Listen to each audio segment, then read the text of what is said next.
Good evening. My name is Laura Zernheld, the proud wife of Mark, a 1978 grad. Start over. Good evening.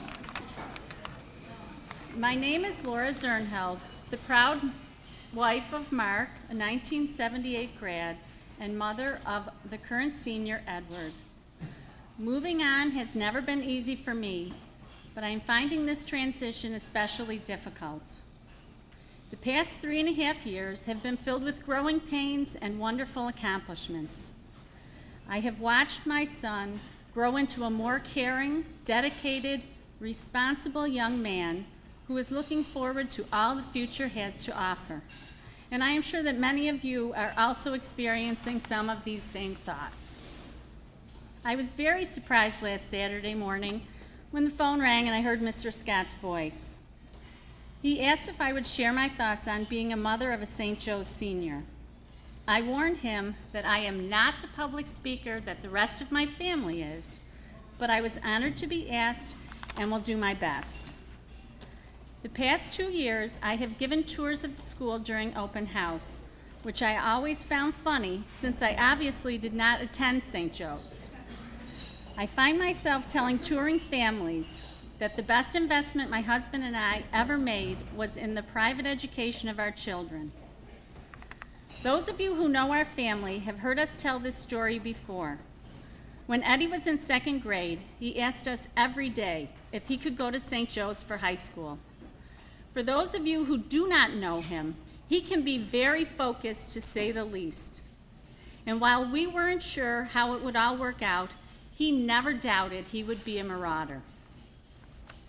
As moms, we know our children inside and out.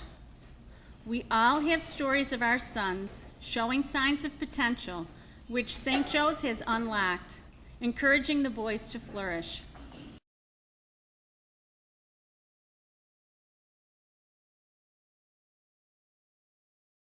Is an endless source of patience and love. I don't mean, of course, that she never has her moments. A mother isn't always the paragon of calm and composure, and at times she can turn from the Pacific to the Bermuda Triangle in under a minute. What I mean, though, is that teenage boys are master agitators. We've lived long enough to know exactly which buttons to press to baffle our parents and throw them into fits of seeming madness, but not quite long enough to know that we really shouldn't. We leave our clothes and school books all over the house. We leave our dirty dishes in the sink. We forget to take out the trash. We run from responsibility like the plague. And when we neglect to turn in our Christian Ministry Service Project proposals until mid-March, our mothers end up taking a phone call from Deacon Bill. That's the amazing thing to me.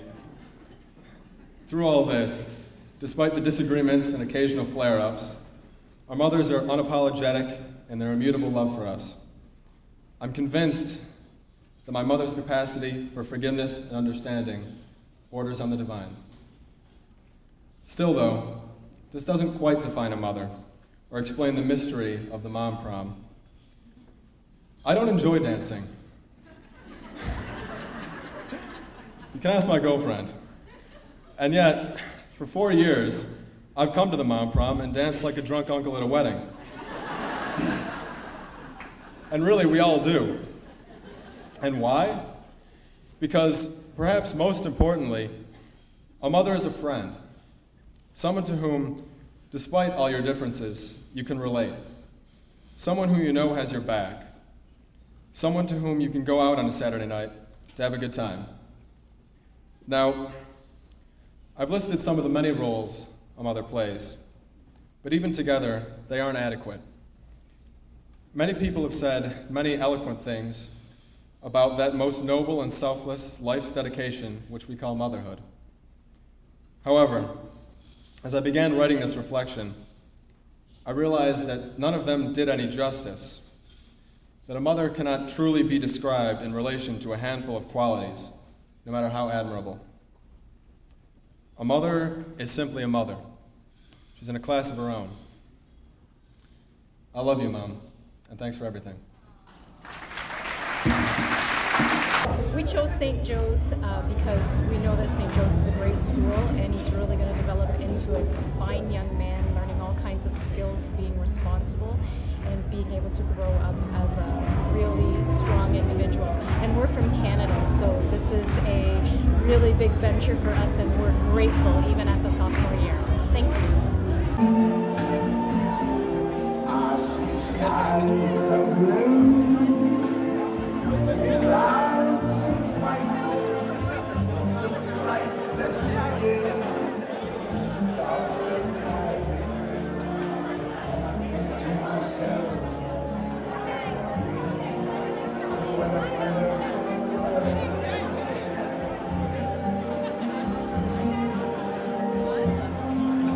The colors of the rainbow, so pretty in the sky, are also on the faces of people going by.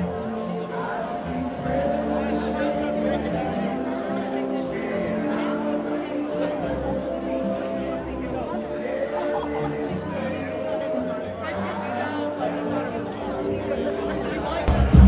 What up this time? Right foot, let's go. Left foot, let's go. Cha-cha now, y'all. Now it's time to get funky. To the right now. To the left. Take it back now, y'all. What up this time? What up this time? Right foot, 2 stumps. Left foot, 2 stumps. Slide to the left. Slide to the right. Crisscross. Crisscross.